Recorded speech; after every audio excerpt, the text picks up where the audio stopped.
வணக்கம், சாவித்ரி சமையலுக்கு உங்களை வரவேற்கிறேன். இப்ப அருமையான சுவையில சத்தான மருத்துவ குணம் நிறைஞ்ச வெற்றிலை வச்சு ரசம் தாங்க செய்ய போறோம். இந்த ரசம் நம்ம சூப்பாவும் குடிச்சுக்கலாங்க. அது மட்டும் இல்லாம சூடான சாப்பிட்டு கூட ரசத்தை சேர்த்து பிசைஞ்சு சாப்பிட்டுக்கலாங்க. இந்த வெற்றிலையினுடைய பயனை நம்ம பார்த்தோம்னாங்க, இதுல அதிகப்படியான கால்சியம் சத்து, இரும்பு சத்து, நார்ச்சத்து, மேலும் நிறைய சத்துக்கள் நிறைஞ்சிருக்குங்க. இது வாரத்துல ஒரு முறையோ இல்லாட்டி இந்த மழைக்காலம் குளிர்காலங்கள்ல இந்த கிளைமேட் சேஞ்ச் ஆகிற காலங்கள்ல நம்மளுக்கு சில விதமான ஒவ்வாமை மூலமா சளி, இரும்பல், காய்ச்சல் சட்டுன்னு ஆகும். அந்த மாதிரி டயத்துல நம்ம இந்த மாதிரி ரசம் செய்து சாப்பிடலாம், சூப் வச்சு சாப்பிடலாம். வெற்றிலையே 2 பிச்சு போட்டுங்க, கொதிக்கிற சுடுதல கொஞ்சம் மிளகு போட்டு கொதிக்க வச்சு கூட குடிக்கலாங்க. வெற்றிலையினுடைய பயனை நம்ம பார்த்தோம்னாங்க, இது சளி, இரும்பல், வறட்டு இரும்பல், ஆஸ்துமா, அஜீரண கோளாறு, தலைவலி இது எல்லாத்தையும் சரி செய்யறதுக்கு ரொம்ப பயனுள்ளதா இருக்குங்க.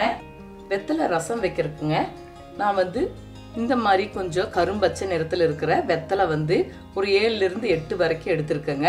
இது கொஞ்சம் காரத்தன்மை அதிகமுள்ள வெத்தலைங்க. அதனால எந்த அளவுக்கு தேவையோ அதுக்கு தகுந்த மாதிரி நீங்கள் போட்டுக்கலாம். நான் 4 பேர்லேருந்து 5 பேர் சாப்பிட்ற அளவுக்கு ரசம் வைக்க போகிறேங்க.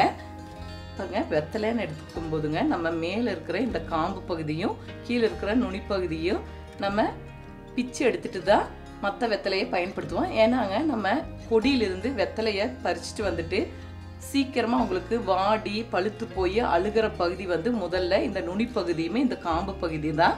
அதனால் நம்ம இப்போ ரசத்துக்கு இந்த காம்பு பகுதியோட கொஞ்சம் நார் பகுதி இருக்கும். இதையும் நம்ம கொஞ்சம் இந்த மாதிரி பிரித்து எடுத்துக்கணும். அதே மாதிரி இந்த நுனி பகுதியும் கொஞ்சம் கிள்ளி எடுத்துக்கலாம். உங்களுக்கு நல்லா ஃப்ரெஷ்ஷாக இருந்தால் இந்த நுனி பகுதியும் கூட கிள்ளி எடுக்க வேண்டியதில்லை. இப்போ ரசத்துக்கு இந்த வெத்தலை எல்லாமே இதே மாதிரி ரெடி செய்து வச்சுக்கலாங்க.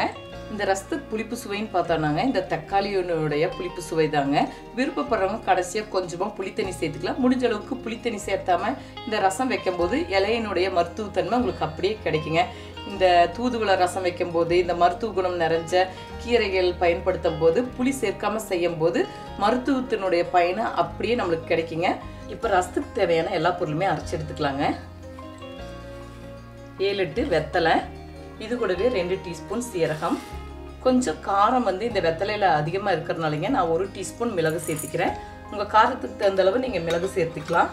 சிறிதளவு பெருங்காயத்தூள், சிறிதளவு மஞ்சள் பொடி, 6-7 பூண்டு பல், சிறிதளவு உப்பு, ரசத்துக்கு தேவையான அளவுக்கு உப்பு இப்பயே சேர்த்துக்கிட்டேங்க.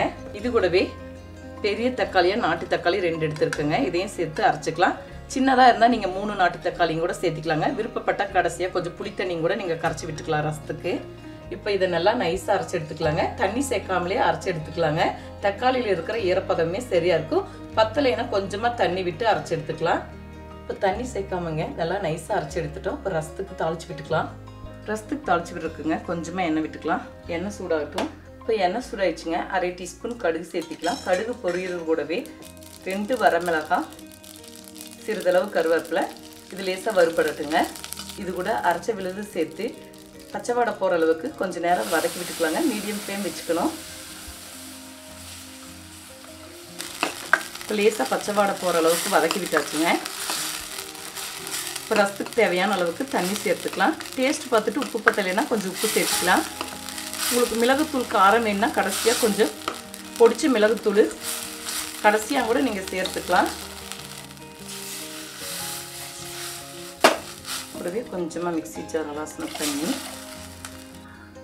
இப்போ தேவையான அளவுக்கு தண்ணி சேர்த்துட்டேங்க. டேஸ்ட் பார்த்துட்டு கொஞ்சம் உப்பு பத்தலை. இது கூடவே கொஞ்சமாக உப்பு சேர்த்துருக்கேன். இது கூடவே கொஞ்சமாக உப்பு சேர்த்திக்கலாம். நல்லா நுரகட்டி பொங்கி வரட்டுங்க. கடைசியாக பொடியாக நறுக்குனா மல்லித்தலை சேர்த்துட்டு இறக்கி வச்சுக்கலாம். உங்களுக்கு எந்த அளவுக்கு ரசம் தேவையோ அதுக்கு தகுந்த மாதிரி நீங்கள் தண்ணி சேர்த்துக்கலாம். ஒரு 4 பேர் சாப்பிட்ற அளவுக்கு நான் இந்த ரசம் வச்சுருக்கேங்க. இப்போ நுரகட்டி கொதிச்சு வரப்போகுதுங்க. இப்போ நம்ம பொடியாக நறுக்குனா மல்லித்தலையை சேர்த்துக்கலாம். இப்போ கொதிச்சு வர ஆரம்பிச்சிருச்சுங்க. Stove off செய்துக்கலாம். ரொம்ப நேரம் கொதிக்க விடக்கூடாது. இப்போ அருமையான சுவையில் சத்தான ஆரோக்கியமான மருத்துவ குணம் நிறைஞ்ச வெற்றிலை வச்சு ரசம் செய்துட்டேங்க. இதே முறையில் செய்து பாருங்க. இந்த வீடியோ பிடிச்சிருந்தா லைக் பண்ணுங்க, ஷேர் பண்ணுங்க, சப்ஸ்கிரைப் பண்ணுங்க, கமெண்ட்ஸ் பண்ணுங்க. அடுத்த வீடியோவை சந்திக்கலாம்.